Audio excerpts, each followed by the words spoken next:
자, 안녕하세요. 예, 문제풀이 시작을 해야 되겠네요. 7월인데 시험이 보통 11월 말 아니면 12월 초, 작년에 11월 말에 했죠. 11월 말에 시험을 본다라고 생각하시면 될 것 같은데요. 그렇게 스케줄을 잡으면 되겠죠. 그럴 텐데 7월이면은 공부를 1년 정도 이렇게 기간이 있다라고 치면 우리가 12월 초 내 11월 말이라면 이제 우리는 하반기 첫 출발점에 이렇게 들어왔다라고 생각을 하거든요. 그래서 가장 이상적인 스케줄이라면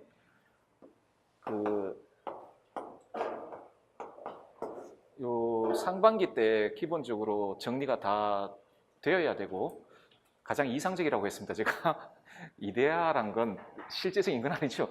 실제적인 건 아닌데, 그래서 이 단계부터는 좀 정리가 좀 부족한 게 있으면 보충을 하고 암기를 해야 됩니다. 여러분은 시험을 쳐야 되기 때문에 시험은 암기입니다. 어떤 형태의 시험이든지 간에 시험은 암기죠.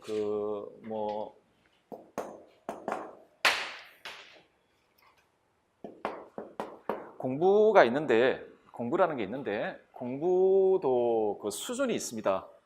어떤 형태의 공부냐의 수준이 있겠죠. 그런데 어떤 형태의 공부든 간에 이 공부의 제일 출발점은 어떤 의미에서 공부의 가장 초보적인 형태, 공부의 초보적인 형태는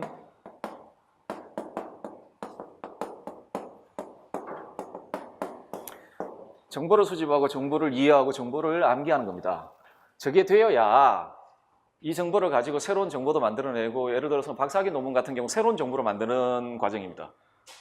박사학위 논문을 쓰는 과정은 기존에 있던 정보들을 가지고 거기를 이렇게 확장해서 새로운 정보를 만들어내는 거죠. 독창성 있는 이론들을 같으면 똑같이 예를 들어 아리스토텔레스를 한다 그러면 초학자들은 그냥 아리스토텔레스의 글을 읽고 그걸 이해하는 겁니다. 이제 그게 되면은 아리스토텔레스와 관련된 어떤 아주 독창적이고 그런 이론을 만들어내겠죠. 그런데 여러분들이 보는 시험은 공부의 가장 낮은 수준인 이것만 하면 됩니다. 독창적인 거 이런 거 필요 없어요. 그런 거 오히려 독창성은 독입니다. 시험에서는 독이죠. 근데 어떤 형태의 시험이든 마찬가지. 여러분 학교에서 봤던 중간고사든 기말고사든 뭐든 간에 다 그렇습니다. 다 그런데 그래서 이걸 잘 하셔야 되죠. 근데 이게 공부의 가장 초보적인 수준인데도 어떤 의미에서 좀 힘듭니다. 일단은 정보를 수집하는 것도 힘들고, 예를 들어 소크라테스를 공부한다 그러면 소크라테스와 관련된 어떤 정보를 봐야 될 것인지, 그리고 그걸 충분히 이해하는 것도 힘들고, 나중에 이제 그걸 암기를 해야 됩니다. 이게 안 되면 시험을 못 봐요. 지금 서술형 아닙니까? 그죠? 써야 되잖아요. 그죠? 써야 된단 말이죠. 그런데 이거는 노동입니다. 이건 노동이에요. 정말 힘들어요. 노동이거든. 게다가 쓰면서 외워야 되지 않습니까? 이렇게 몸으로 하는 겁니다. 이건 여기가 되어서 이건 여기까지는 머리로 한다라고 이야기할 수 있겠지만 암기는 몸으로 하는 겁니다. 굉장히 힘들어요. 뇌도 몸이지 않습니까? 그죠? 반복해서 외워야 되고 손으로 써야 되고 어깨도 아프고 팔도 떨어지고, 그러니까 나중에 되면 좀 덜 부담스러운 볼펜이 없을까 이런 생각도 하게 되고, 잘 나가는 거. 그렇죠? 그렇게 됩니다. 당연한 절차죠. 자, 여러분이 해야 될 공부의 수준은 이겁니다. 그리고 상반기까지는 적어도 이게 되어 있으면 가장 이상적입니다. 그러니까 시험과 관련되어 있는 충분한 정보, 그리고 그 정보에 대한 이해가 되어 있으면 가장 이상적이긴 한데, 그럼 좋겠죠. 좋긴 한데, 그렇게 되지 않을 경우도 있을 것이고, 어쨌든 간에 지금부터는 만약에 수집과 이해, 그러니까 정리가 좀 덜 되었다라면 빨리 보충을 하고, 빨리 보충을 한 다음에 이제는 암기를 하고 적용을 해야 됩니다. 그럴 시기가 도래했다라고 생각을 해요. 자, 그러면은 암기를 해야 되잖아요. 그럼 여러분들이 암기를 해야 될, 그리고 이해를 하고 암기를 해야 될 내용들이 있습니다. 어떤 이론. 제일 먼저 여러분들이 예를 들어 이 아저씨 성인데 반신반인 우리 소크라테스 선생님을 공부한다 그러면 제일 먼저 여러분들이 파악을 하셔야 되는 건 뭐냐면 주제입니다. 주제. 자, 이거는 여러분들이 보시는 시험에 문제로 등장합니다. 문제로 등장을 합니다. 예를 들어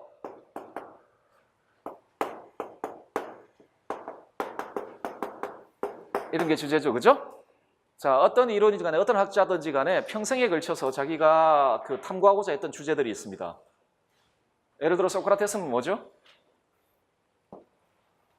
정보의 수집과 이해가 아직 안 되셨나요? 소크라테스가 평생에 걸쳐서 탐구했던 주제가 뭐죠?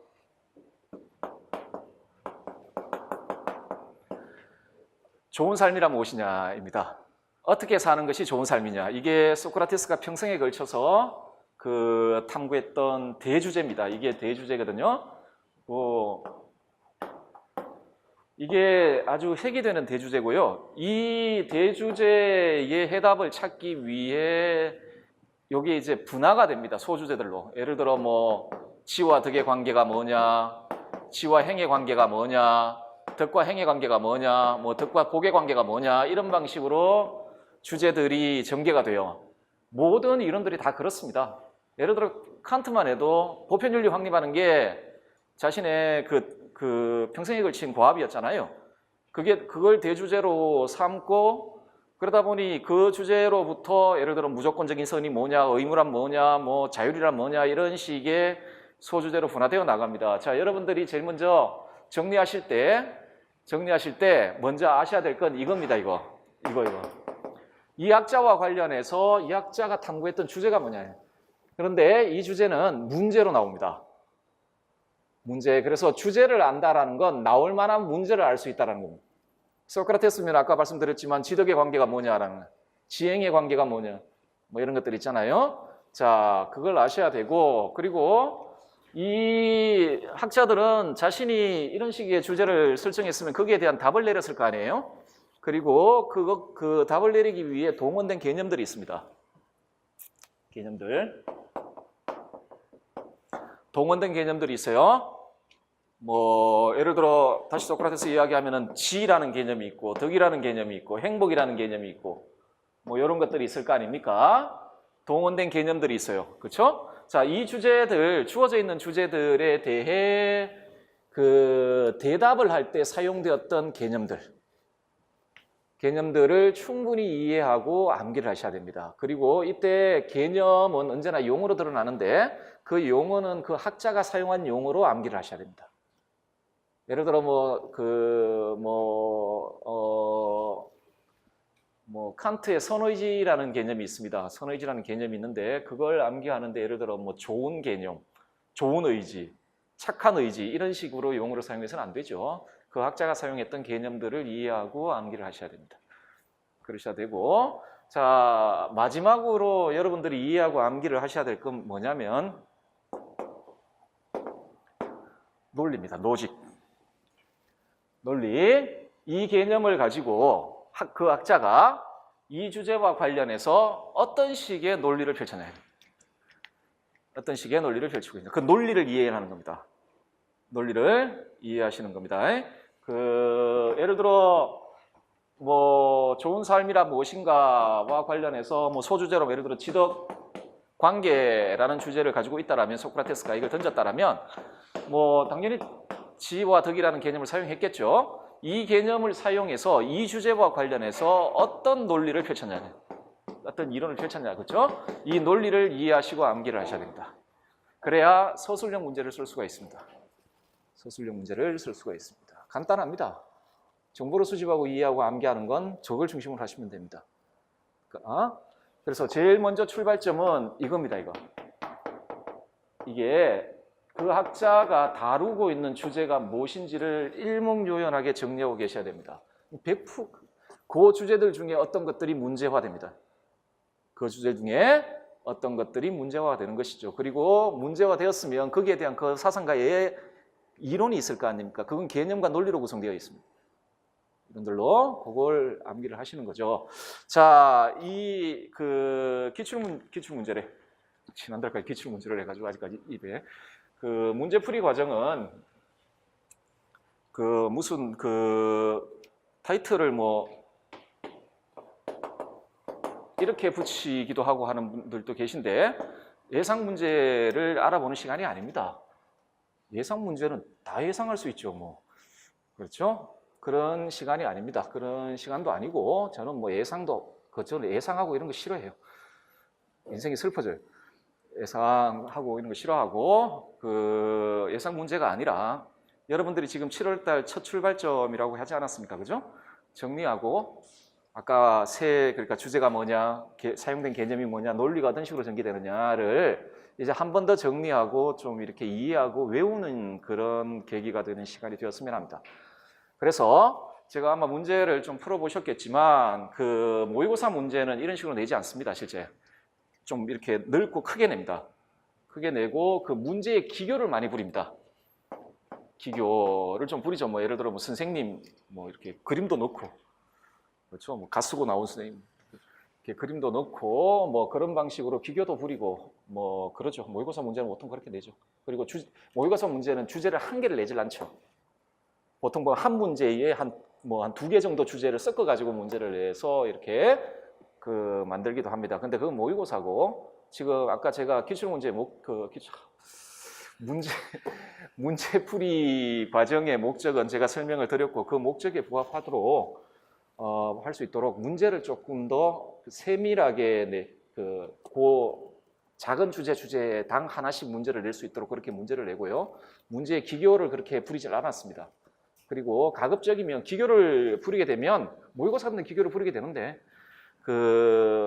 가급적이면 기교를 부리지 않으면 장점이 뭐냐면 아주 스탠다드한 문제 형태를 계속 가지고 가겠다는 이야기입니다. 그러니까 제시문은 원문을 쓰고 뭐 이런 방식으로 쓰면은 좀 원문들을 많이 담을 수가 있습니다. 문제에. 그래서 그러면 여러분들 좀 대표적인 원문들을 좀 많이 이렇게 볼 수가 있을 것 같고, 자 그래서 문제를 좀 뭐랄까요, 지엽적이라 그래야 되나, 뭐 그런 위험성을 가지고 있지만 그걸 무릅쓰고라도 하는 게 나을 것 같다. 문제풀이에는. 자 그렇게 생각합니다. 그래서 약간 지루할 수가 있습니다. 약간 지루할 수가 있거든요. 근데 인생은 지루한 겁니다, 여러분. 인생은 지루한 거기 때문에, 그리고 공부는 그 지루함을 극복하는 과정입니다. 그 지루함에 져버리면 공부를 못합니다. 얼마나 지루합니까? 아침부터 일어나가지고 도서관 가가지고 앉아가지고 뭐 하는 짓거리입니까? 삶이 그 지루함을 이겨야 됩니다. 그러지 않으면 그 공부를 하기가 힘들죠. 자, 그렇습니다. 제가 며칠 전에 그 문구점에 뭐 살 일이 있어가지고 들어갔는데 거기 좀 큰 문구점인데 집 앞에 있는 거기 메시지 카드를 파는 그 부스가 있어요. 여기 뭐 이제 친구라든지 사랑하는 연인이라든지 뭐 이렇게 카드 앞에 이렇게 메시지가 있어요. 그럼 뭐 생일 사랑하는 사람한테 보내는 아니면 친구한테 보내는 아마 어떤 카드였는데 그 힘들어하는 친구에게 그 격려하는 그런 그 메시지 카드였습니다. 앞에 이렇게 써져 있었습니다. 그거 보고 굉장히 저렇게 써가지고 저 카드가 팔릴까 이런 생각이 들기도 했는데 이런 말이 써져 있습니다. 그러니까 오늘 너무 힘들더라도 너무 슬퍼하지 마라. 저 굉장히 마음에 위로가 되죠. 근데 그 다음 문구였습니다. 어차피 내일 또 힘들 테니까. 그걸로 끝나면 좋겠는데 그 밑에 두 단어가 더 들어가 있었습니다. 모레도 글피도. 그 카드를 보고 위로가 되세요? 그 카드가 팔릴까요? 그런데 처음에는 좀 웃겼는데 집에 오는 길에 그 카드 문구를 가만히 생각해 보니까 집에 돌아오는 길에서 상당한 위로가 되는구나라는 생각이 들었습니다. 어차피 힘듭니다, 여러분. 내일도 모레도 글피도 시험 칠 때까지는. 그러니까 아예 힘들다라는 의식을 머릿속에서 물론 지울 수는 없는데 어차피 내일도 해야 되고 모레도 해야 되고 그런 지루하고 힘든 과정입니다. 그걸 극복을 해야 시험을 칠 수가 있는 거죠. 시험을 칠 수 있고 좋은 결과를 가져올 거라고 그럼 단순히 시험뿐만 아니고 삶이 다 대충 다 그렇지 않습니까? 삶이 다.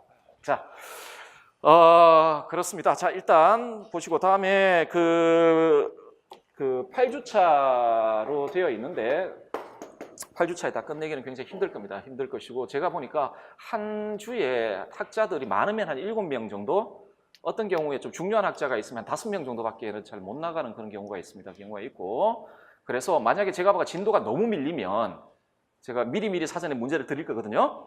진도가 많이 밀리면은 중간에 보충을 한 번 내지 2번 정도 하는 걸로 그렇게 하도록 하고요. 그리고 그 7월 말, 지금 결정된 건 아닌데 7월 말이나 8월 초쯤에 휴강을 한번 하도록 하겠습니다. 좋죠? 근데 휴가 제일 더울 때죠. 그때가 저희 집 꼬마가 방학을 해가지고 제가 아빠 아닙니까? 아빠니까 방학했는데 그 뭐 방학은 집에서 밖에 더우니까 나가지 말고 집에서 열심히 공부하는 기간이지 이렇게만 이야기를 할 수가 없어서 어디 좀 갔다 와야 될 것 같고 해서 한 주 정도 휴강을 좀 하도록. 여러분들 뭐 그때 여러분들은 이제 어디 갈 생각하지 마시고 복습을 하시고 뭐 그러셔야 될 것 같은데, 자, 그 정도로 스케줄 나가도록 하겠습니다. 자, 그래서요 그 기출 문제를 풀 때 그냥 문제 풀고 답만 읽어 드리는 것보다는 뭐 아까 우리 기출 문제 목적이 기출 문제란 문제풀이의 목적이 있었으니까 그 이론 강의할 만큼 그렇게 상세하게는 말씀을 못 드리겠고 그래도 간단하게 그 이론에 대한 설명을 같이 덧붙이면서 좀 나가겠습니다. 그래서 무조건 진도 빼기 위해서 막 달리고 그러지는 않겠습니다. 않을 테니까. 자, 보도록 합시다. 먼저 2번부터 보도록 합시다. 소크라테스가 되겠습니다. 1번 문제 한번 보도록 할게요. 1번부터 3번 문제까지는 1번부터 3번 문제까지는 소크라테스의 이론 중에 가장 중요한 이론입니다.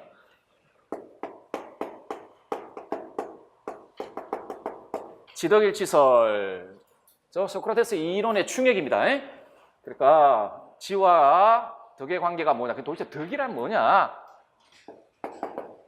이게 소크라테스 이론에서 가장 중요한 이론이고, 그리고 다른 이론들은 다 이쪽과 관련해서 소위 파생되어 나오거든요. 자, 1번 문제 보시죠. 다음은 어느 서양 고대 윤리 사상가의 주장입니다.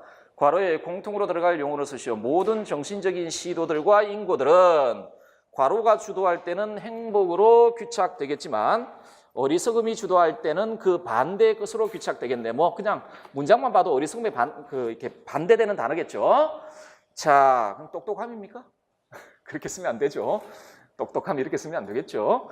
자, 만약에 덕이 정신적인 것들 중 한 가지이고 또한 유익한 것이 필연적이라면 덕은 마땅히 무엇이어야 한다.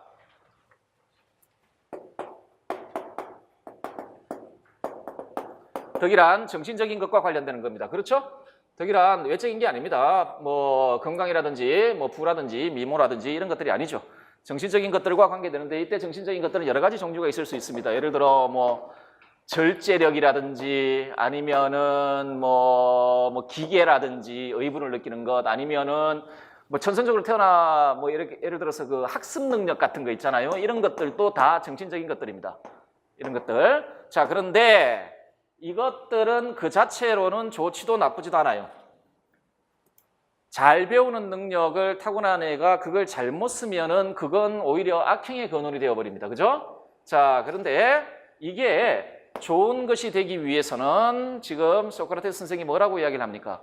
이게 바르게 이용돼야 되고 바르게 이용돼야 되는데 어떻게 바르게 해요? 지식 혹은 지혜에 따라 바르게 이용돼야 됩니다. 그렇죠? 그래서 덕이란 지금 이 문장에서 나와 있는 거 보시면 덕이란 어떤 거냐면 어떤 성격을 가지냐면 지식 혹은 지혜에 따라 정신적인 것이 바르게 이용되는 겁니다. 이게 덕입니다. 지식 혹은 지혜에 따라 우리 정신적인 것들이 바르게 이용된 겁니다. 그리고 그렇게 되니까 이제 우리가 가지고 있는 정신적인 것들을 바르게 사용할 수 있는 상태에 놓이겠죠. 그렇겠죠? 자, 다 읽어보도록 하겠습니다. 그럼 괄호는 지식인데요. 지식 혹은 지혜인데 그건 모든 정신적인 것들이 그것들 자체로는 유익하지도 해롭지도 않고 지혜 혹은 지식이 덧붙여졌는가 아니면 어리석음이 덧붙여졌는가에 따라 해롭기도 하고 유익하기도 하기 때문이다. 덕은 어쨌든 유익한 것이기에 덕은 마땅히 뭐라고요? 지혜의 일종이어야 한다라고 이야기를 하죠. 자, 이런 이야기를 하고 있는 겁니다. 덕이란 우리 정신적인 것들과 관련되는 겁니다. 관련되는 것들인데 정신적인 것들은 그 자체 좋지도 나쁘지도 않은 겁니다. 나쁘지도 않죠. 나쁘게 사용되면 나쁘게 되는 것이고 바르게 사용되면 좋게 되는 겁니다. 자, 나쁘게 사용하게 되는 근원은 뭐라고 해요? 어리석음이라고 하죠. 무지입니다. 그렇죠? 바르게 사용하는 건 지혜에 따라 사용하는 거거든요. 하기 때문에 일체의 덕들은 전부 덕에 포함이 된다. 일체의 덕들은 전부 지식에 포함이 된다라는 논리를 전개하고 있습니다. 자, 이 논리가 그 소크라테스의 지덕일치설 논리가 가장 잘 드러난 게 메논편입니다. 메논편에 소크라테스의 지덕일치설에 대한 아주 명확한 논리가 드러나 있거든요. 자, 두 번째 문제가 이 메논편에 나와 있는 논리가 되겠습니다. 여러분들 뭐 이거 전부 다 제가 읽지는 않겠는데 복습하실 때 그냥 참고로 사용하시라고 뭐 제 수업을 들으신 분은 다 가지고 있을 수도 있습니다. 한 부 더 있어도 좋지 않습니까? 다다익선이라고. 자, 돈 드는 것도 아니고. 자, 어쨌든 간에 보도록 합시다. 2번 문제 한번 볼게요. 메논편을 조금 바꿨거든요. 읽기 좋게. 자, 다음은 서양 고전에 등장하는 두 윤리사상가의 대화입니다. 밑줄 친 물음에 대한 소크라테스의 입장을 이유와 함께 서술하라. 소크라테스 보세요. 이제 덕이 도대체 무엇인지를 함께 탐구해 보도록 할까. 메논이 그렇게 이야기합니다. 메논. 근데 선생님, 그것보다도 제가 처음에 질문을 드렸던 바로 그것, 즉 덕을 가르칠 수 있는 것으로 취급해야 할지 아니면 그것을 날 때부터 사람들에게 생기는 것으로 또는 도대체 다른 어떤 방식으로 생기는 것으로 다룰 것인지 이 문제를 저는 가장 기꺼운 마음으로 고찰하고 싶으며 또한 이에 관해 말씀을 듣고 싶다. 메논은 뭘 알고 싶어 합니까? 덕이 교수 가능하냐? 자, 소크라테스 나는 훌륭함이 무엇인지를 먼저 탐구하기에 앞서 그것이 가르쳐질 수 있는지 또는 가르쳐질 수 없는지 하는 문제를 고찰하려고는 하지 않겠어. 자, 이 문제에 대해 답을 하려면 소크라테스가 뭐라고 이야기를 하죠? 도대체 이게 뭔지를 알아야 이 문제에 답을 할 수가 있다. 답을 할 수가 있다. 자, 대답해보게. 사람에겐 지식 이외에 다른 어떤 것도 가르쳐질 수 없다는 것은 누구에게나 명백한 일인가? 라고 묻죠. 하니까 메논이 뭐라 그러죠? 적어도 제가 보기엔 그렇습니다. 라고 이야기를 하고 있습니다. 자, 전제 하나를 사용하고 있거든요. 자, 교수할 수 있는 모든 것은 지식이다. 네. 지식에 속하는 것만이 가르칠 수 있다. 지식에 속하는 것만이 가르칠 수 있다. 그렇다면 덕이 지식일 경우 그것은 가르쳐줄 수 있을 것이죠. 자, 그러면 이렇게 이야기를 하죠. 이게 메논의 질문이었는데 그러려면 덕이 뭔지를 알아야 된단 말이죠. 자, 그러면서 소크라테스가 했던 이야기는 뭐냐면 전제 하나를 사용하고 있어요. 가르쳐질 수 있는 모든 것은 지식에 속한다. 그러니까 지식이 아닌 것은 가르칠 수 없다라는 이야기 되거든요. 자, 그럼 만약에 메논이 이렇게 물었잖아요. 덕을 가르칠 수 있냐 없느냐에 대한 대답을 얻기 위해서는 덕이 지식에 속하는지 속하지 않은지만 확인하면 된다. 그러면 만약에 지식에 속하면 덕은 가르칠 수 있는 것이고 지식에 속하지 않으면 덕은 가르칠 수 없다. 자, 그러니까 소크라테스가 그러면 덕은 지식일까라고 물었죠. 물론 자기가 물어놓고 자기가 대답을 합니다. 대답을 하는데 자, 메논편에 나와 있는 지덕일치 논리를 써보라는 겁니다. 지식일까? 답은 뭐예요? 지식이다. 설마 이 문제 예, 이유와 함께 쓰라고 그랬죠. 이유와 함께. 답은 지식이라는 겁니다. 아레테네 에피스테메다는.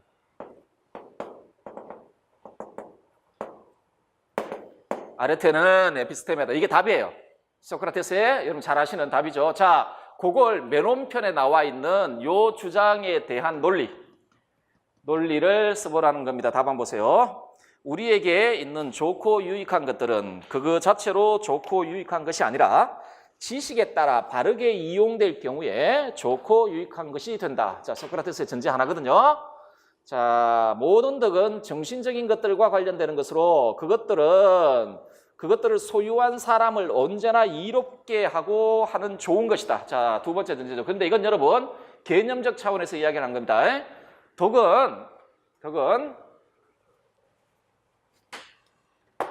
이 아레테는 원래 그 고대 그리스인들이 사용했을 때 그 도덕적인 뉘앙스가 그렇게 많은 단어가 아닙니다. 어떤 대상이든 다 적용되는 거다. 아, 저건 참 훌륭한 거야. 이렇게 하기 때문에 훌륭함, 탁월성, 뭐 탁월함 이런 방식으로 이해가 되었죠.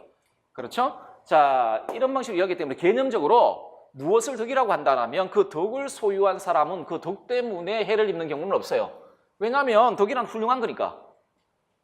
그렇죠? 하기 때문에 덕을 소유한 존재를 해치는 경우는 없어요. 자, 하기 때문에 소크라테스가 이런 전제를 달고 있죠. 덕은 언제나 좋고 유익한 것이다. 그 덕을 소유하고 있는 자에게.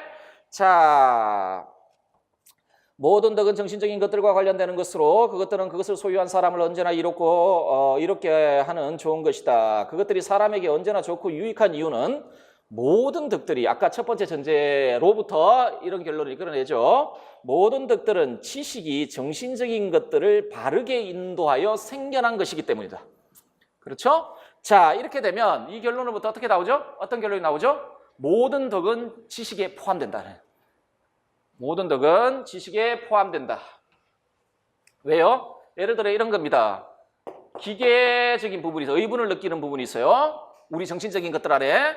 자, 그러면 이게 요건 그 자체로 좋지도 나쁘지도 않아요. 그런데 이게 지식에 의해 인도되면 뭐가 생깁니까?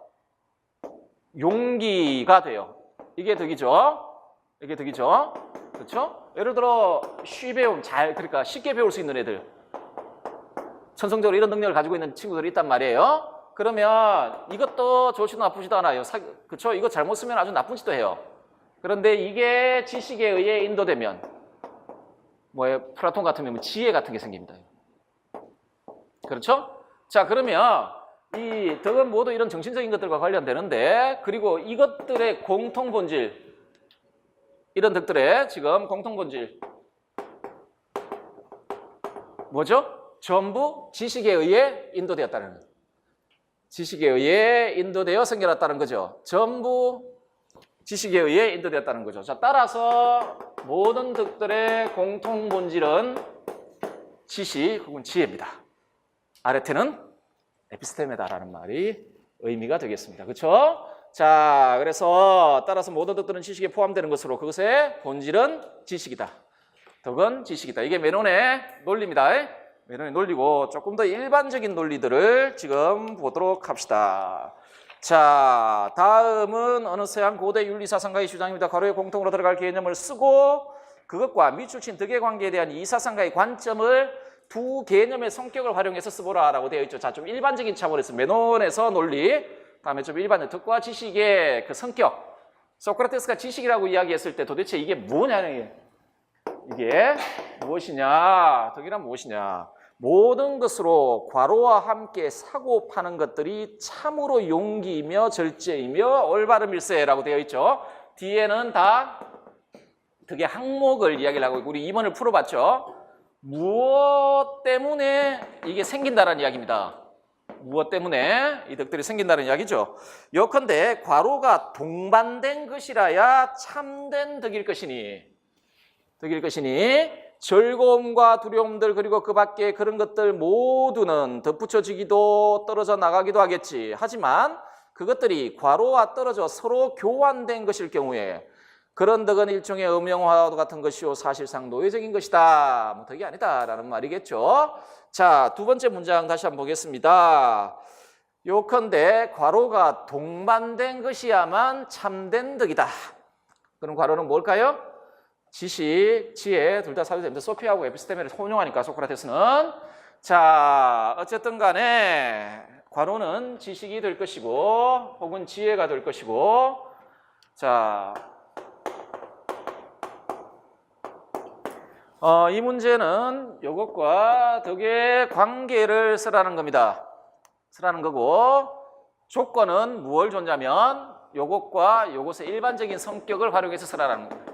이것의 성격, 이것의 성격. 자, 소크라테스의 지식이 도대체 무엇인지 좀 알아보는 문제가 되겠습니다. 우리에게 자 봅시다. 괄호는 지식인데, 지식이란 최선의 삶을 필연적으로 보장하는 인간으로서의 좋음에 대한 보편적이고 객관적인 참된 이성적 지식이자 최선의 삶을 유지하는 삶의 기술입니다. 지금 소크라테스 평생의 주제가 뭐라고 그랬습니까? 좋은 삶이란 무엇이냐라고 했죠. 하기 때문에 소크라테스의 탐구는 기본적으로 윤리의 영역 하에서 일어납니다. 하기 때문에 소크라테스가 찾았던 지덕일치라고 이야기했을 때 이 지식은 예를 들어 스토아적인 지식, 스토아는 자연의 이법이거든요. 자연 전체, 그러니까 일종의 자연법에 대한 지식이 될 텐데, 소크라테스가 지덕일치라고 이야기했을 때 저 지식은 어떤 의미에서 윤리적인 영역에 이렇게 한정이 됩니다. 좋은 삶과 관련된 지식이에요. 좋은 삶과 관련된 지식.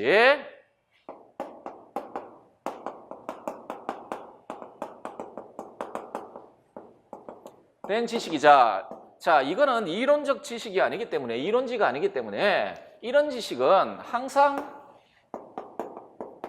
실천을 자기 자신 안에 함유합니다.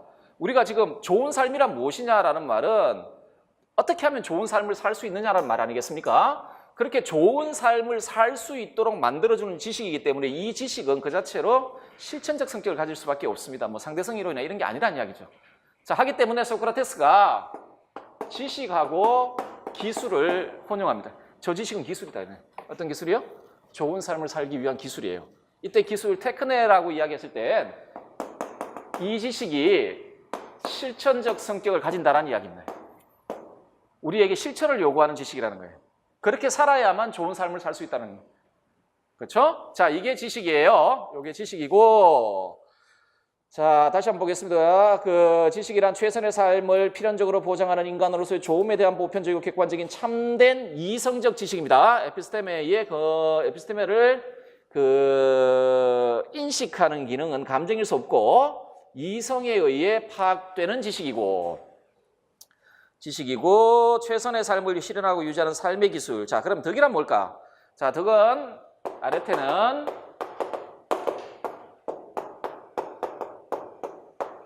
기능 수행과 관련한 탁월성이에요. 탁월성, 뭐 훌륭함. 아레테란, 덕이란 기능 수행과 관련한 훌륭함. 어떤 존재가 자기가 가지고 있는 고유한 기능을 훌륭하게 실현하고 있는 상태가 덕입니다. 어떤 존재가 자신이 가지고 있는 기능을 훌륭하게 실현하고 있는 상태, 그러니까 발휘하고 있는 상태가 덕이죠. 자, 그러면 인간이라는 존재의 고유한 기능은 뭘까요? 이 말은 인간 존재의 본질이 뭐냐라는 이야기인데, 인간의 고유한 기능은 뭘까요? 인간의 고유한 기능이 자리 잡고 있는 곳이 어디입니까? 영혼이고, 뭐 정신이라 할 수 있겠죠. 정신은 여러 가지 구성 요소들로 구성되어 있는데 이 중에서 인간을 인간답게 만드는 고유한 기능은 뭘까요? 이성입니다. 소크라테스의 관점에. 자, 그러면 그 덕이란 기능 수행과 관련된 그 탁월성, 훌륭함이에요. 어떤 자신이 가지고 있는 고유한 기능을 훌륭하게 발휘하고 있는 상태가 덕입니다. 그게 아레테예요. 그러면 인간의 고유한 기능이 이성이라 그랬죠. 그러면 인간의 덕이라는 뭐겠습니까? 인간의 고유한 기능인 이성을 훌륭하게 발휘하고 있는 상태죠. 자, 그러면 이성을 훌륭하게 발휘하고 있는 상태는 어떤 상태입니까? 이성이 하는 기능이 있죠? 뭐 이론지를 확립하는 기능도 있고 지금 윤리학의 영역에서 이야기를 하고 있지 않습니까? 인간으로서 잘 사는 것 혹은 좋은 삶과 관련하여 참된 삶을 이끌어내는 게 이성의 기능이죠. 자, 그러면 이성이 훌륭하게 발휘되고 있는 상태란 결국은 그 지식을 소유하고 있는 상태입니다. 그렇겠죠? 그리고 그거는 실천적 성격을 가지고 있죠. 그 지식은. 하기 때문에 그 지식을 소유하고 그것에 따라 삶을 유지하고 있는 상태가 인간의 덕입니다. 인간의 덕. 그래서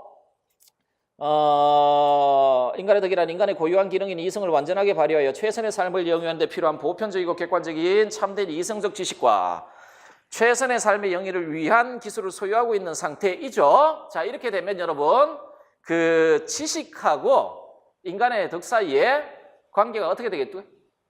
본질적으로 동일한 상태입니다. 그 지식을 소유한 상태하고 덕을 소유한 상태는 같은 상태예요. 소크라테스에겐 지식을 소유한 상태와 덕을 소유한 상태는 같은 상태입니다. 자, 이게 그 지덕일치설의 논리예요. 그러니까 지식과 덕의 일반적 개념이 기초한 지덕일치의 논리입니다. 자, 3번 문제도 봤고, 자, 4번 문제를 한번 봅시다. 자, 4번 문제는 지덕일치설로부터 나오는 하나의 귀결이거든요. 두 가지 귀결이 있는데, 일단은요, 아까 보셨지만, 이제 덕은 가르칠 수 있죠. 왜요?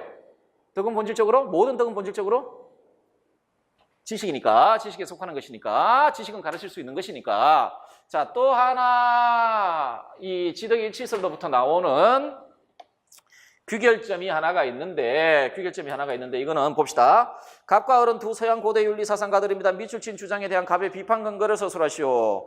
갑 보겠습니다. 정말 감동적인 글이거든요. 이게 아마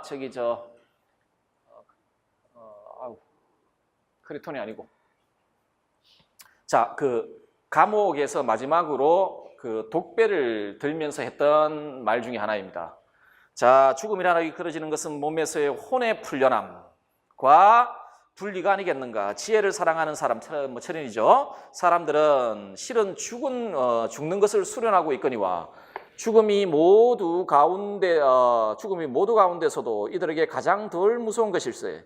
그러니까 죽게 되었다고 해서 성을 내는 사람을 자네가 본다면 이는 결국 그가 지혜를 사랑하는 사람이 아니라 몸을 사랑하는 사람이라는 데 대한 충분한 증거가 그대한테 되어주지 않겠는가. 서양의 그 합리주의적 전통의 아주 대표적인 모습을 보여주거든요. 그 몸을 이렇게 비천하게 생각하고 영혼을 지금 그 소크라테스 유명한 주장입니다. 철학자는 매 순간 죽음을 뭐 이렇게 기다린다 이런 얘기를 하죠. 죽음을 뭐로 보죠? 몸으로부터 영혼의 해방으로 보죠. 그 이유는 뭐냐면 몸은 감각의 원천입니다. 감각의 원천이고 정신 혹은 영혼은 진리의 거주지입니다. 거주지인데 인간이 진리에 도달하지 못하는 건 이 온갖 그 감각의 방해 때문에 그렇다고 보는 겁니다. 하기 때문에 죽음이란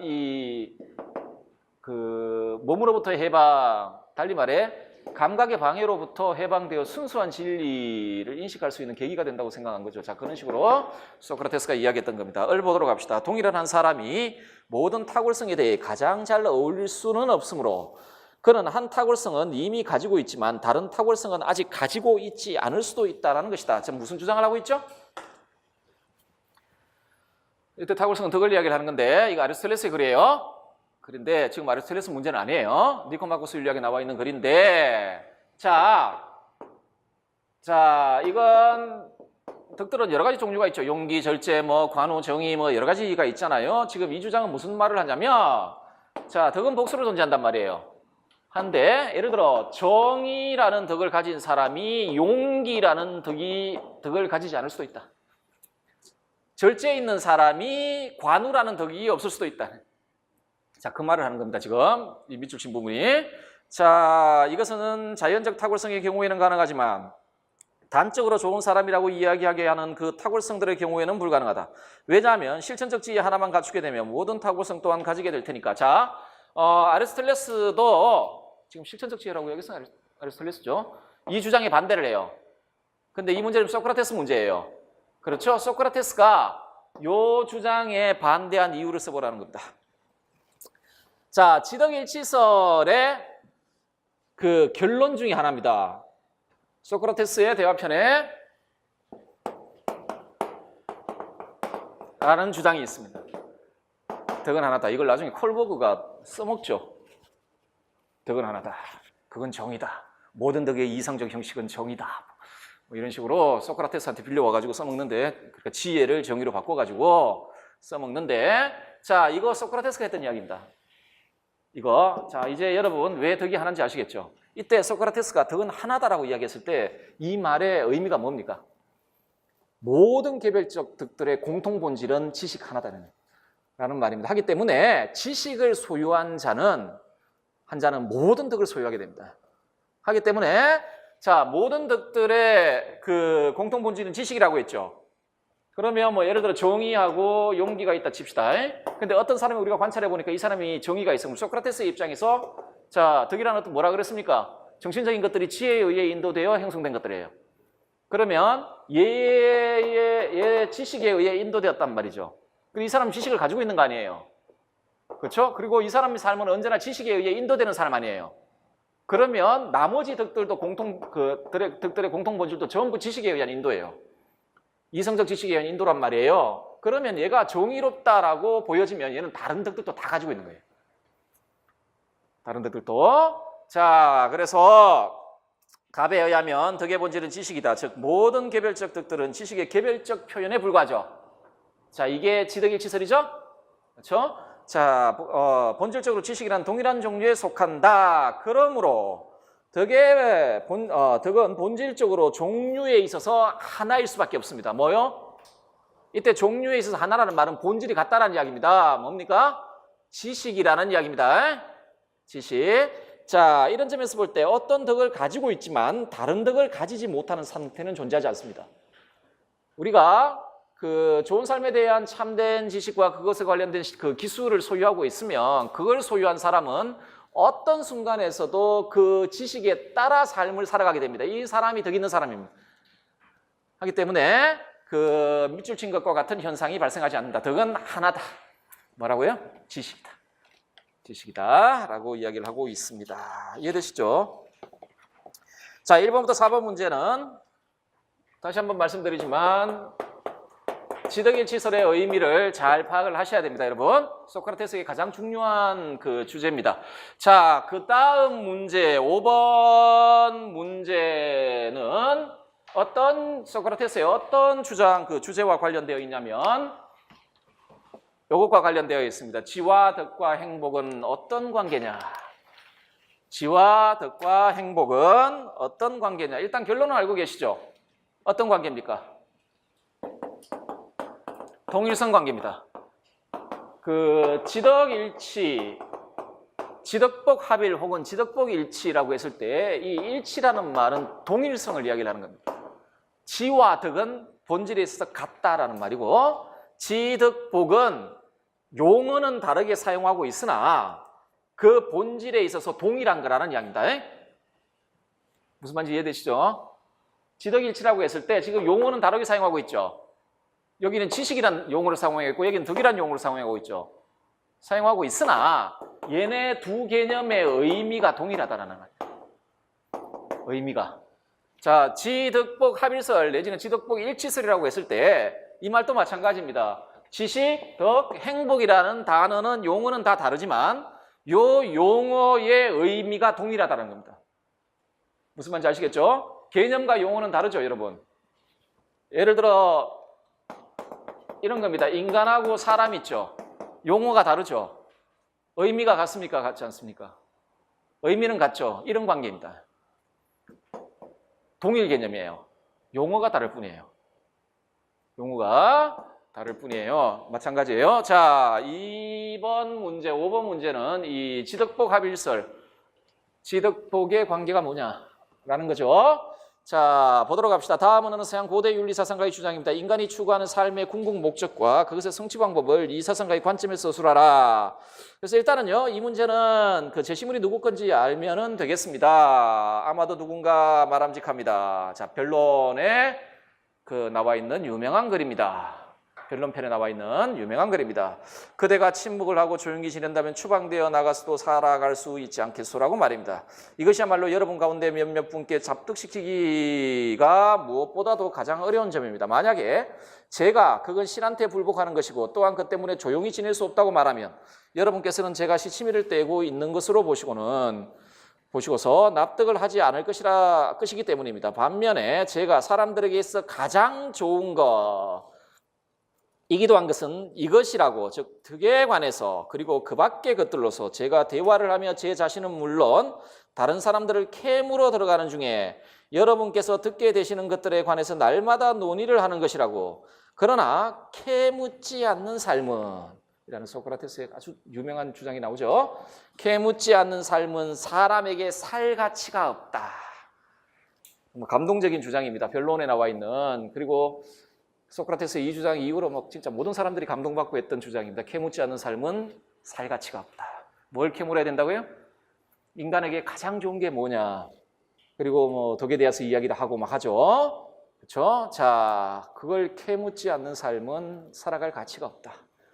자, 말하면 이런 말을 하는 저에 대해서 여러분께서는 더욱더 납득하지 못할 것입니다. 라고 이야기를 합니다. 자, 여러분은 인간이 추구하는 삶의 궁극 목적? 좋은 삶입니다. 좋은 삶이에요. 그런데 그런 삶을 행복이라고 이야기를 하죠. 행복이라고. 자, 선. 누구나 다 선을 추구합니다. 소크라테스도 똑같이 생각합니다. 선은 모든 존재는 선을 추구한다. 좋음을 추구한다. 그렇지 않은 존재가 없다. 그 선 중에서도 궁극적으로 추구하는 선이 있죠. 최고선이라고 이야기되는. 이걸 추구한다. 인간의 최고선은 행복이다. 자, 이게 어떤 방식으로 성취 가능하냐를 묻고 있습니다. 어떤 방식으로 성취 가능하냐 한번 볼까요? 이거 한번 봅시다. 자, 그렇다면 소크라테스에게 행복은 뭘까? 소크라테스에게 행복이란 더 이상 좋을 수 없는 최선의 상태입니다. 이게 행복입니다. 근데 어떤 의미에서 굉장히 일반적인 개념이죠. 그렇죠? 여러분도 행복한 삶을 살고자 하죠. 지금은 아마 합격을 하고 나면 행복해질 거라고 생각하는데 일주일 안 갑니다. 아, 한 달은 갈라나? 아, 저기 발령 나서 출근하기 전까지 갈라나? 안 갑니다. 진정한 행복을 구성하는 건 합격이 아닙니다. 언제나 불만족스럽고 그럴 겁니다. 불만족스럽고 그럴 거예요. 제 주변에 선생님들, 그러니까 가족 중에 선생님들이 몇 분 계세요. 계셨던 분도 있고 지금도 현직에 있는 분도 있는데 은퇴하신 분도 계시고. 근데 뭐 불만족스럽고 선생님이 되었다고 인생이 행복해지는 건 아닙니다, 절대. 그런데 적어도 개념적으로 우리가 행복한 상태에 있으려면 그것으로 인해 우리가 불만족 상태에 있으면 안 됩니다. 그렇죠? 행복이란 더 이상 좋을 수 없는 최선의 상태. 그래서 인간의 최고선이죠. 그러면 어떤 존재의 최선의 상태는 뭘까? 어떤 존재의, 자, 더 이상 좋을 수 없는 최선의 상태가 행복한 상태라는 거예요. 지금 소크라테스가 말하기에. 그러면 어떤 존재에게 있어서 최선의 상태가 뭘까? 그거는 그 존재가 지닌 최선의 것이 완전히 실현된 상태가 그 존재에게서는 최선의 상태예요. 이해되십니까? 돈 많이 가지고 있다고 행복하지 않아요. 자, 소크라테스의 관점에서는 행복은 외적인 게 아닙니다. 행복은 내적인 겁니다. 행복은 내적인 거거든요. 자, 더 이상 좋을 수 없는 최선의 상태가 행복이고 어떤 존재에게 있어서 도대체 이 최선의 상태란 그 존재가 지닌 최선의 것이 완전하게 실현된 상태. 그러면 인간에게 최선의 것이 뭡니까? 인간 안에 있는 소크라테스의 관점인 이성입니다. 이성이 인간에게 존재하는 것들 중에 맹장, 심장도 굉장히 어쨌든 간에 이게 아니라 우리 영혼 안에 있는 이성이 인간이 가지고 있는 것 중에 최선의 겁니다. 그러면은 자, 인간에게 최선의 것은 영혼 안의 이성이죠. 그러면 인간의 행복은 뭐겠습니까? 인간에게 있는 최선의 것이 완전하게 실현된 상태가 인간의 행복입니다. 달리 말해 이때 영혼의 건강이라고 표현을 합니다. 소크라테스가 행복이란 영혼이 건강한 상태, 불행이란 영혼이 이렇게 파괴되어 있는 상태라고 이야기했을 때 그 말의 의미는 뭐냐면 인간이 가지고 있는 최선의 것, 즉 영혼 안에 있는 이성이 자기 기능을 완전하게 실현하고 있는 상태. 그래서 나머지 것들을 지배하고 있는 상태. 그 질서가 교란되면 불행에 빠져요. 불행에 빠지거든요. 자, 그래서 인간의 행복이란 이성이 자신의 기능을 완전히 발휘하고 있는 상태. 자, 그런데 아까 우리 덕에 대한 정의 봤죠? 요 정의하고 덕에 대한 정의가 같습니까? 틀립니까? 동일해요. 하기 때문에 행복한 상태하고 덕 있는 상태가 같은 상태예요. 그리고 지덕이 일치했죠? 지식을 소유한 상태와 덕 있는 상태가 같았죠? 따라서 지식을 소유한 상태와 덕 있는 상태와 행복한 상태가 같아요. 자, 예시답 한번 보세요. 이 사상가에 의하면 인간이 추구하는 삶의 궁극 목적은 행복인데 행복이란 인간의 본질인 영혼이 최선의 상태로 있는 것이고 영혼의 최선의 상태란 이성을 훌륭하게 발휘하여 최선의 삶에 대한 보편적이고 객관적인 참된 이성적 알을 소유하고 있는 상태. 이 상태는 곧 덕 있는 상태이다. 따라서 지식을 소유한 상태와 덕 있는 상태 그리고 행복한 상태는 동일한 상태입니다. 동일한 상태. 자, 이처럼 인간의 행복은 자 그럼 어떻게 성취될까요? 이게 동일한 상태니까 지, 덕, 복은 동일한 상태죠. 그러면 행복을 성취하기 위해선 덕을 소유해야 되는데 좀 더 궁극적으로는요. 지식을 소유해야 돼요. 이성에 따라 살아가야 된단 말이죠. 그렇죠? 자, 그래서 이처럼 인간의 행복은 오직 인간의 내면적 훌륭함, 즉 덕에서 오는 것이지 외적인 재화를 소유함으로써 이루어진 것이 아니라 그러므로 인간에게 좋은 것에 대한 이성적 지식을 소유하고 그것에 따라 행위할 때 그 상태가 행복한 상태입니다. 인간에게서 가장 좋은 상태라고 말할 수 있겠습니다. 자, 6번 문제는 소크라테스의 또 중요한 주장 중에 하나죠. 지행일치설. 자, 소크라테스와 관련해서 여러분 반드시 알아야 될 주제가 지덕일치, 지덕복일치, 지행일치입니다. 지행일치거든요. 자, 보도록 합시다. 지행일치설. 자, 뭐 지행합일설, 지행일치설인데 일단은요. 그 지행합일 내기 지행일치라는 말은 지행 간의 필연적 관계를 이야기를 하는 겁니다. 이 말이 무슨 말이냐면 알면 행해야 된다는 게 아니라 우리가 어떤 알을 가지게 되면 반드시 그 알에 따라 행동하게 되어 있다라는 말이죠. 자, 말인데 논리가 중요합니다. 일단은 문제부터 봅시다. 다음은 어느 서양 고대 윤리 사상가의 주장입니다. 밑줄 친 주장에 대한 이 사상가의 반론을 서술하라 라고 되어 있네요. 일단은 두 번째 제시문부터 한번 봅시다. 이게 원래는 예전에는 제가 다른 번역본을 사용했는데 지금 교과서에 보니까 이렇게 번역되어 있어요. 이것도 변론편에 나와 있는 너무너무나 감동적인 소크라테스의 주장입니다. 그리고 제가 그 소크라테스 문제 낼 때마다 반드시 사용하는 지문이거든요. 좀 우리가 좀 제대로 살자라는 생각에서 매년 그냥 소크라테스 할 때는 항상 하고, 그리고 좀 인생도 좀 돌아보고 그러려고. 자, 봅시다. 여러분, 아테네 시민 여러분, 아테네 빼버리고 여러분, 우리 자신 빼버리고, 나는 여러분을 경외하고 있고 그러나 여러분에게 복종하느니 차라리 신에게 복종하겠소. 그리고 나는 내 목숨이 붙어있는 한 내가 할 수 있을 때까지는 결코 지혜를 사랑하고 구하는 일을 그만두지 않을 것이요. 세상에서 뛰어난 사람이여, 당신은 지혜와 힘에서 가장 명성이 높고 위대한 나라인 아테네의 사람이면서 되도록 많은 돈을 손에 넣는 데만 신경을 쓰고 있으니 부끄럽지 않소. 명성이나 지위에 관해서는 신경을 쓰면서 사려나 진리는 마음에 두지 않고 정신을 될 수 있는 대로 훌륭하게 만드는 데는 신경을 쓰지 않을 뿐더러 걱정도 하지 않는다는 것은 부끄럽지 않소 라고 이야기를 하고 있는 변론편에서 나왔던 이야기입니다. 유명한 감동적인 이야기입니다. 자, 소크라테스인데 위에 것도 소크라테스의 주장이에요. 첫 번째 제시문 보도록 합시다. 가장 좋은 것을 알고 또 그것을 할 수 있는데도 그것을 하려 하지 않고 오히려 다른 것을 하려는 사람이 눈에 보인다. 자, 그리고 도대체 그 사람한테 가서 물었어요. 이유가 뭐냐라고 물으니까 그 사람들이 뭐라 그러냐면 나는 가장 좋은 것이 무엇인지 잘 알고 있고 그리고 그걸 행할 수 있는 능력도 있는데 그놈의 감정 때문에, 그놈의 즐거움이나 괴로움, 어떤 아주 격렬한 감정이죠. 이놈의 감정 때문에 그렇게 못하고 있습니다 라고 대답을 했대요. 그렇죠? 자, 지금 그 밑줄 친 부분에 그 사람들이 행했던 주장은 이런 식으로 이야기할 수 있을 것 같아요. 자기 자신이 행하고 있는 나쁜 행동 혹은 악행의 원인이 이 사람들 지금 뭐라고 이야기를 하고 있습니까? 감정이다라고 이야기. 나중에 그 아리스토텔레스가 자제력 없음 이야기할 때 보면 진짜 자제력 없는 거예요. 그렇죠? 의지박약 이런 거 감정이다. 감정에 져서 내가 그렇게 되었다라고 이야기를 하죠. 자, 요 주장을 소크라테스의 관점에서 논박해 보라는 겁니다. 자, 일단은요, 소크라테스는 아리스토텔레스의 그 니코마코스 윤리학에서 나오는데 자제력 없는 현상 자체를 인정을 안 해요.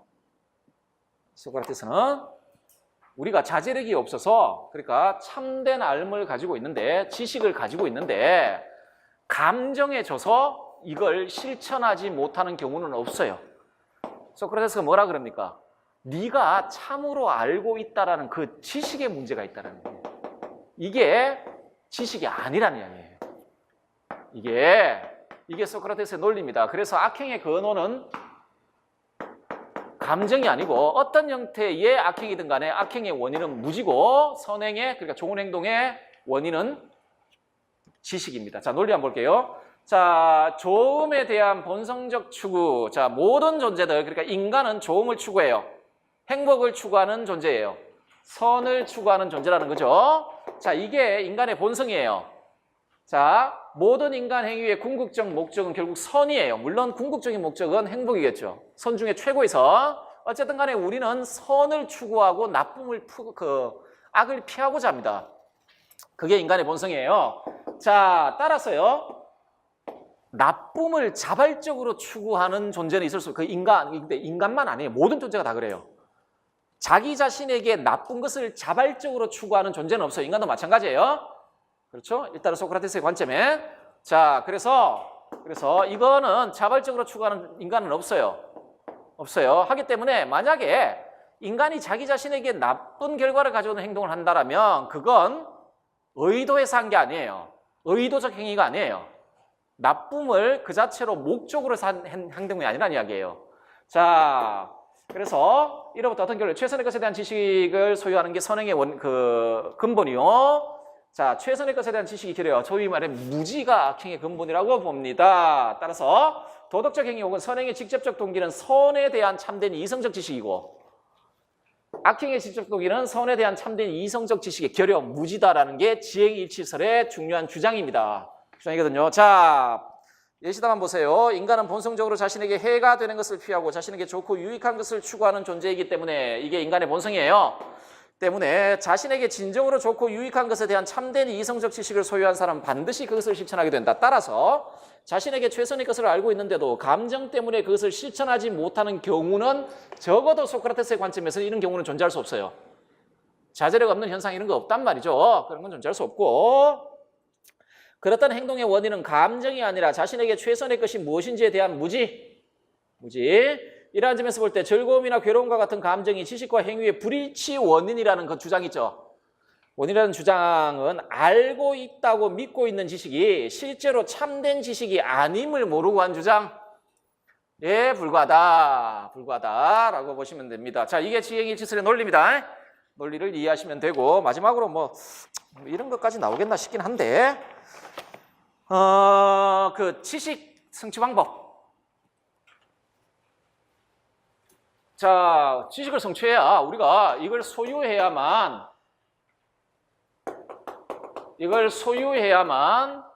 덕을 가질 수도 있고 행복할 수도 있죠. 하기 때문에 소크라테스의 평생에 걸친 작업은 뭐였냐면 이걸 소유하는 겁니다. 특히나 그 윤리적 개념의 보편적 의미를 알고자 했습니다.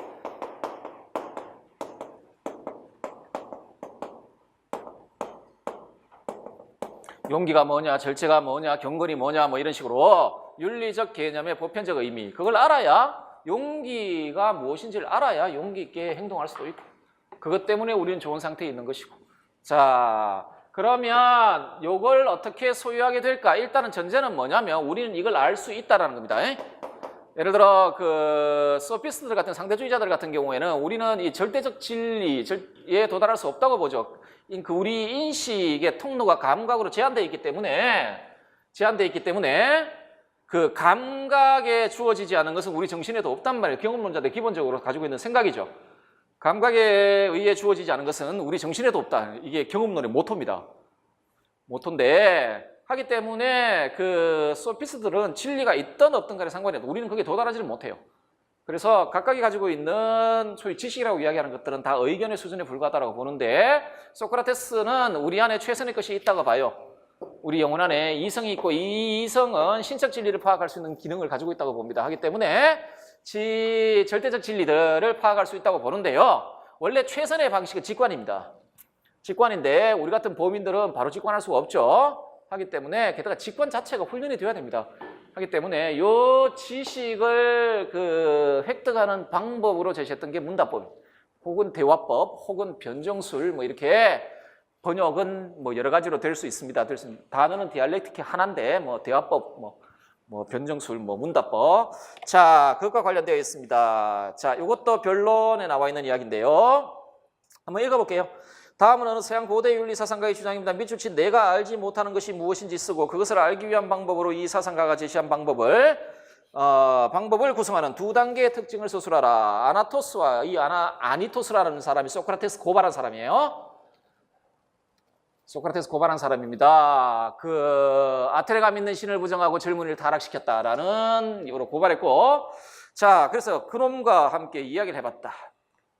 대화를 해본 적 이 사람이 다른 많은 사람한테는 현명한 것으로 여겨지고 있었지만 특히 자신이 그렇게 여기고 있었지만 사실은 그렇지 못한 것으로 제게는 생각되었습니다. 그래서 저는 그에게 그가 자신이 현명한 것으로 생각하겠지만 실은 그렇지 못하다는 것을 밝혀주어 보여주려고 했습니다. 아무튼 그 결과로 이 사람한테서도 그리고 같이 있던 사람들 중에 많은 이한테도 제가 미움을 사게 되었습니다. 이 아니토스가 왜 나를 고발했을까 가만히 생각해 보니까 내가 저번에 이 사람들 만나가지고 네 놈들은 전부 무식한 놈들이야 이런 말 해가지고 내가 원한을 쌌구나 이런 지금 주장을 하고 있는데 그야 어쨌든 저는 그 자리를 떠나면서 제 마음속으로 이런 결론을 내렸습니다. 이 사람보다야 내가 더 현명하지. 그건 이 사람은 자기가 실은 알지도 못하면서 대단한 걸 알고 있는 것으로 생각하고 있지만 나야 사실상 내가 알지 못하듯 알고 있다는 생각도 하지 않기 때문이지. 소크라테스의 소위 그 무지의 지라고 이야기하는 이야기죠. 무지의 지라는 뭐 소크라테스의 역설 뭐 이렇게 불려지기도 하죠. 무지의 지라는 내가 그들보다 더 현명한 이유는 나는 적어도 모른다는 걸 알고 있으니까 뭐 그런 겁니다. 어쨌든 적어도 이 사람보다 바로 이 사소한 한 가지 것으로 해서 즉 내가 알지 못하는 것을 내가 알고 있다고 생각하지 않는다는 이 사실로 해서 내가 더 현명하다 라는 너무너무 유명한 주장을 하고 있습니다. 소위 소크라테스의 무지의 지라는. 자, 그러면 소크라테스가 알지 못했던 게 뭘까요? 아까 소크라테스가 평생에 걸쳐서 뭐 한다고 그랬습니까? 좋은 삶이란 무엇인가? 자, 그걸 알려면 좋은 삶을 살기 위해서 뭘 가지고 있어야 된다고? 지식을 소유하고 있어야 된다. 이때 소크라테스가 탐구했던 게 뭐라고 했어요? 윤리적 개념의 보편적 의미를 탐구했다고 했죠. 자, 이걸 아직까지 모르겠다라는 겁니다. 그래서 내가 알지 못하는 것은 덕의 보편적 의미 혹은 보편적이고 객관적인 도덕적 진리 뭐 이런 거겠죠. 자, 이 진리를 탐구하는 문답법의 두 단계는 어떻게 되어 있습니까? 논박 단계와 산파 단계로 되어 있습니다. 논박 단계와 산파 단계로 되어 있죠. 이거 한번 보실까요? 자, 논박이란 감각적 지각에 의해 얻은 의견을 버리는 단계입니다. 우리 안에 이 의견 안에는 온갖 관습적 지식들 이런 거 다 포함돼요.